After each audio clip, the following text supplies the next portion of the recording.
Hi welcome back to this new lecture. अब इस lecture में हम प्रोजेक्ट्स और क्लाइंट डेटा चेक करना सीखेंगे। ये प्रोजेक्ट्स क्या है, मैं बार बार बोला करता हूँ, तो आखिर क्या है ये प्रोजेक्ट एक्चुअल में, कैसा दिखाई देता है, इसकी डिटेल कैसे चेक करते हैं, किस क्लाइंट ने इस प्रोजेक्ट को पब्लिश किया है, क्लाइंट का सारा डेटा वगैरह सब कुछ हम चेक करना सीखते हैं। आपको सिंपली अपने अपवर्क अकाउंट में लॉगिन कर लेना है एंड टॉप में आपको फाइंड वर्क का एक मेन्यू दिखाई देगा। इस पर जैसे ही आप माउस रखोगे तो आपको एक ऑप्शन दिखाई देता है फाइंड वर्क, इस पर हमें क्लिक करना होता है और कुछ इस तरह का इंटरफेस आपके सामने ओपन हो जाएगा। यहां पर आपको ये सारी चीजें जो दिख रही है ना, ये एक्चुअल में प्रोजेक्ट्स हैं। जैसे एक प्रोजेक्ट ये है, 6 मिनट पहले पब्लिश किया गया है, WordPress site tailored to showcase your chatbots and automation solutions effectively. मतलब ये एक प्रोजेक्ट है वर्डप्रेस से रिलेटेड।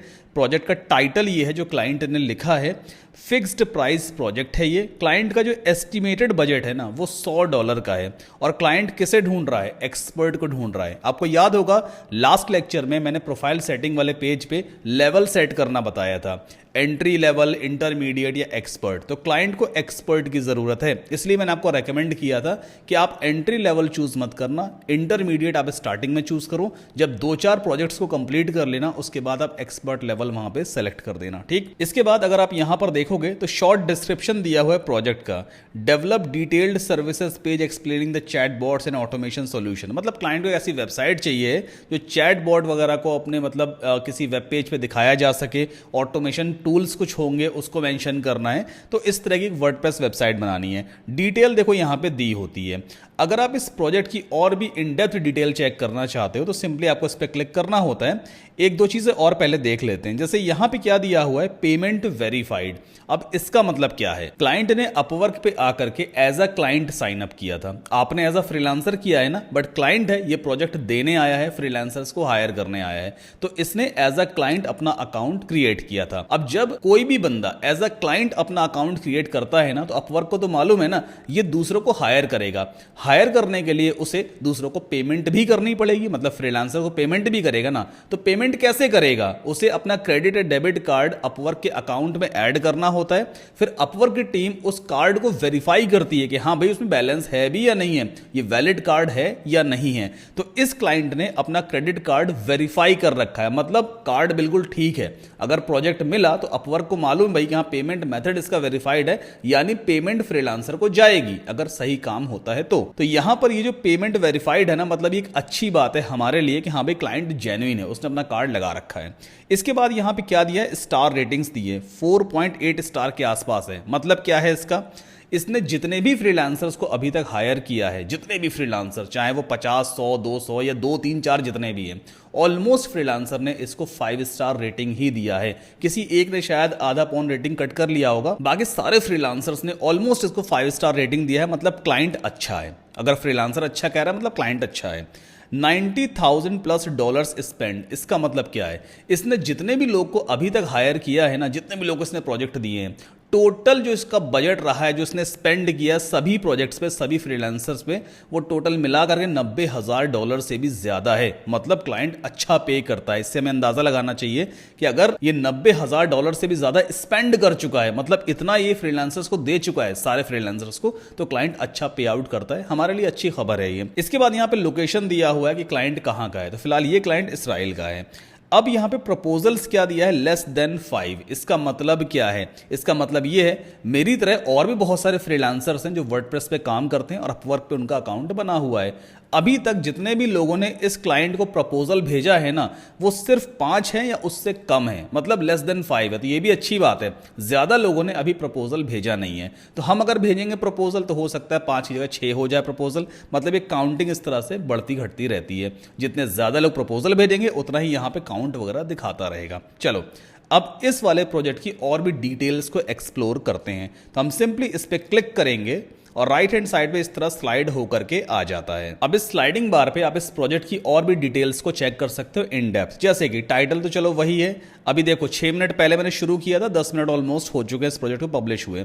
ये वर्ल्ड वाइड का मतलब क्या है, वर्ल्ड वाइड का मतलब ये है इस क्लाइंट ने प्रोजेक्ट तो अपवर्क पे डाल दिया, इस क्लाइंट को ये भी मालूम है भाई अपवर्क के ऊपर दुनिया भर के फ्रीलांसर्स अवेलेबल हैं, वर्डप्रेस डेवलपर्स अवेलेबल हैं।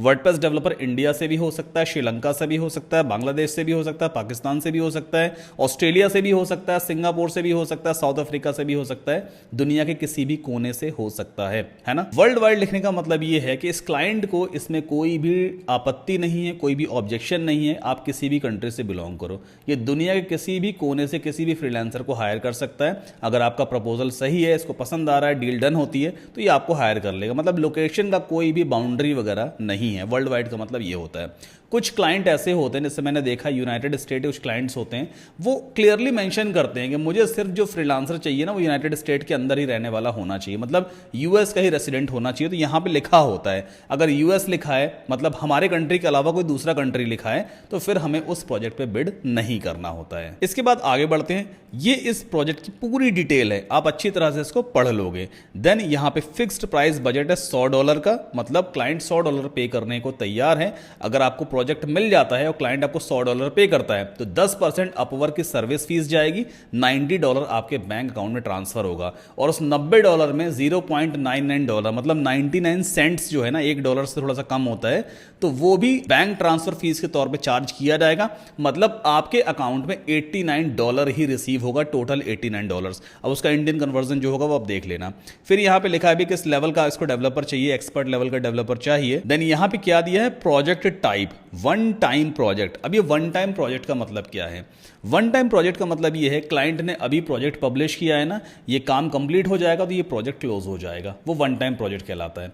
कुछ प्रोजेक्ट ऐसे होते हैं जो कंटिन्यू रेगुलर चलते ही रहते हैं, जैसे एसईओ वाले प्रोजेक्ट्स होते हैं, किसी भी वेबसाइट की रैंकिंग करवाना है। अब क्लाइंट को पता ही होता है भाई कि जो एसईओ वाले प्रोजेक्ट है ना, उसमें एक महीने में तो बेसिकली वेबसाइट की रैंकिंग आती नहीं है, तो 4 महीना 6 महीना कंटिन्यू प्रोजेक्ट चलता रहता है, तो वो वन टाइम नहीं कहलाएगा। फिर मतलब वो कंटिन्यू चलता रहेगा, क्लाइंट रेगुलर आपसे एसईओ करवाता जाएगा, साल 1.5 साल 2 साल, तो वो ऑन गोइंग प्रोजेक्ट कहलाता है ना। तो उसकी आप हर महीने फीस क्लाइंट से चार्ज करते रहते हो, आपको बात करनी होती है भाई कि हर महीने का इतना चार्ज करूंगा मैं। तो ये वन टाइम प्रोजेक्ट मतलब एक बार आपके पास काम आया, आपने कंप्लीट किया, डिलीवर किया, प्रोजेक्ट क्लोज हो गया। फिर कल को दूसरा ये क्लाइंट फिर से कोई प्रोजेक्ट पब्लिश करेगा तो वो भी वन टाइम प्रोजेक्ट कहलाएगा, आपको देगा, आप काम करोगे, फिर डिलीवर कर दोगे। और ऑन गोइंग का मतलब कंटिन्यू प्रोजेक्ट पे काम चलता ही रहेगा। अच्छा, अब क्लाइंट को कौन कौन से स्किल्स चाहिए, मतलब ऐसे फ्रीलांसर हायर करने हैं जिसके स्किल वर्डप्रेस हो, वेब डिजाइन हो और वेब डेवलपमेंट हो। ये तो हम पहले भी चूज कर ही चुके हैं। नाउ एक्टिविटी चेक करते हैं, activity on this job. Job का मतलब क्या है? प्रोजेक्ट, ठीक है, जॉब से मतलब होता है प्रोजेक्ट। तो अभी लेस देन 5 प्रपोजल ही सेंड हुए हैं, मतलब 5 से भी कम प्रपोजल इस क्लाइंट को पहुंचे हैं। लास्ट व्यूड बाय क्लाइंट, इसका मतलब क्या है? यहां पे क्या दिया हुआ है, 40 सेकेंड्स अगो। इसका मतलब ये है क्लाइंट ने 10 मिनट पहले प्रोजेक्ट को पब्लिश कर दिया था, अभी शायद 15 मिनट हो गए होंगे जब से मैं इस वीडियो को रिकॉर्ड कर रहा हूं। अब क्लाइंट ने प्रोजेक्ट तो पब्लिश कर दिया 15 मिनट पहले, लेकिन लास्ट टाइम कब, मतलब उसने लॉग इन करके इस प्रोजेक्ट की सारी डिटेल्स को चेक किया है, उसने चेक किया कितने प्रपोजल उसको रिसीव हुए। तो 40 सेकंड पहले क्लाइंट एक्टिव था, उसने चेक किया है कि कितने लोगों ने उसे प्रपोजल वगैरह भेजे हुए हैं। मतलब क्लाइंट भी देखो एक्टिव है, वो देख रहा है बार बार कि यार कितने लोगों ने मुझे प्रपोजल भेजा है, क्या एक्टिविटी चल रही है मेरे प्रोजेक्ट पे वगैरह वगैरह। अब इंटरव्यूइंग का मतलब क्या होता है? इंटरव्यूइंग अभी यहां पे दिया हुआ है 0। इसका मतलब ये है, मान लो 5 लोगों ने इसको प्रपोजल भेजा है, 5 लोग जब इसको प्रपोजल भेजते हैं ना तो क्लाइंट के पास मैसेज जाता है। फिर क्लाइंट क्या करेगा, वहां पे एक बटन दिया होता है, उस पर जब क्लिक करेगा ना तो क्लाइंट उनको रिप्लाई करता है। रिप्लाई करने का मतलब ये है कि अब क्लाइंट उस बंदे का इंटरव्यू ले रहा है। मान लीजिए मैं इस क्लाइंट को प्रपोजल भेजूं, ये क्लाइंट मेरा प्रपोजल रीड करे, इसको पसंद आ गया, तो ये मुझे अगर रिप्लाई करता है ना, रिप्लाई करने का मतलब ये है कि ये मेरा इंटरव्यू ले रहा है। अभी तक 5 लोगों ने इसको, या 5 से कम लोगों ने इसे प्रपोजल भेजा है, बट इस क्लाइंट ने अभी तक किसी को भी रिप्लाई नहीं किया है, मतलब किसी से भी अभी तक ये बात नहीं कर रहा है, तो इंटरव्यूइंग है 0। अब ये इनवाइट्स सेंड क्या होता है, यहां पे दिया हुआ है 0। अब इनवाइट्स एक्चुअल में होती क्या चीज़ है मैं आपको समझाता हूं। जब क्लाइंट इस प्रोजेक्ट को अपवर्क पे पब्लिश कर देता है, उसने फाइनली पब्लिश कर दिया अपवर्क पे, उसका प्रोजेक्ट लाइव हो गया, फिर अपवर्क क्लाइंट को मैसेज करता है कि आप चाहो तो भाई कुछ फ्रीलांसर्स को इन्विटेशन भेज सकते हो। आप मतलब उनको मैसेज भेजो कि भाई मैंने ये प्रोजेक्ट पब्लिश किया हुआ है, आओ मुझसे बात करो, अगर डील डन होती है प्रोजेक्ट आपको मिल जाएगा। इस क्लाइंट ने किसी को भी इन्विटेशन सेंड नहीं किया, मतलब इसने किसी भी फ्रीलांसर को अपने इस प्रोजेक्ट पे इन्वाइट इनवाइट नहीं किया था। और अगली चीज़ क्या है, अनआंसर्ड इनवाइट्स। अब जब इनविटेशन इसने भेजा ही नहीं था किसी को तो ऑब्वियस सी बात है भाई, रिप्लाई भी उस पर कुछ आएगा नहीं, आंसर वगैरह आएगा नहीं फ्रीलांसर का, तो यहाँ पे वो तो चीज़ जीरो ही दिखाएगा, है ना। देन नीचे यहाँ पे क्या दिया हुआ है, क्लाइंट रीसेंट हिस्ट्री। अब यहाँ पे आप देख सकते हो इस क्लाइंट ने पहले कौन कौन से प्रोजेक्ट्स पब्लिश किए थे, उस पे इसको क्या क्या रिव्यूज मिले हैं, कितना बजट था। जैसे यहाँ पे एक प्रोजेक्ट इसने पहले पब्लिश किया था, Figma to HTML plus CSS, ये टाइटल था उस प्रोजेक्ट का। 5 स्टार रेटिंग किसी फ्रीलांसर ने इसको दिया था जिसने इस पे काम किया होगा। Igor is a very exceptional client and happy to work with him. मतलब इस क्लाइंट का नाम क्या है, देखो रिव्यू मालूम चल गया, इगोर इस क्लाइंट का नाम है और फ्रीलांसर ने जिसने इस प्रोजेक्ट पे काम किया था उसने इस क्लाइंट को ये रिव्यू दिया हुआ है। और कितना बजट था उस प्रोजेक्ट का, $220 फ्रीलांसर ने इस प्रोजेक्ट पे कमाया था। प्रोजेक्ट कब शुरू हुआ, कब खत्म हुआ, जून 2023 में ये प्रोजेक्ट पब्लिश किया गया था और फ्रीलांसर ने 2024 फरवरी में इस प्रोजेक्ट को कंप्लीट किया। बहुत लंबा ड्यूरेशन ले लिया। ऐसा भी हो सकता है कि जून 2023 में प्रोजेक्ट कंप्लीट भी हो गया हो, बट इस क्लाइंट ने ऑफिशियली प्रोजेक्ट को अपवर्क पे क्लोज नहीं किया था, क्लोज इसने फरवरी 2024 में किया। तो यहां से हमें इसका बजट वगैरह भी मिल जाता है। जॉब किस टाइप की थी, फिक्स्ड प्राइस जॉब थी। वहीं एक और प्रोजेक्ट भी था, जैसे ये था looking for a make.com expert for consulting. ये कोई प्रोजेक्ट रहा होगा। फ्रीलांसर ने तो खैर कोई रिव्यू दिया ही नहीं है इस क्लाइंट को, लेकिन क्लाइंट ने इस फ्रीलांसर को रिव्यू क्या दिया हुआ था, 3.5 स्टार की रेटिंग दी थी। मनीष नाम था उस फ्रीलांसर का जिसने इस प्रोजेक्ट पे काम किया था और बजट कितना था, $150 का था। तो यहां पे आकर के आप चेक कर सकते हो इस क्लाइंट की हिस्ट्री कैसी है। अगर क्लाइंट बहुत अच्छा खासा पे कर रहा है, जैसे एक देखो यहां पे दिया है looking for experienced Xamarin developer. अब Xamarin कुछ होता होगा भाई, तो $525 ये क्लाइंट पे कर चुका है, $220 भी पे कर देता है, $100 भी पे करता है, $150 पे करता है। मतलब इसका जो बजट रहता है ना वो $200-250 ऑन एवरेज ही जाता है। तो अगर आप इसके प्रोजेक्ट पे बिड करने वाले हो, इसको प्रपोजल भेजोगे, तो आप अपना प्राइस क्या रखो, $200 से $250 के आसपास ही रखना। क्लाइंट की प्रीवियस हिस्ट्री से हम अंदाजा लगाते हैं कि हमें कितना बजट क्लाइंट को बोलना चाहिए, मतलब कितनी फीस हम चार्ज करने वाले हैं।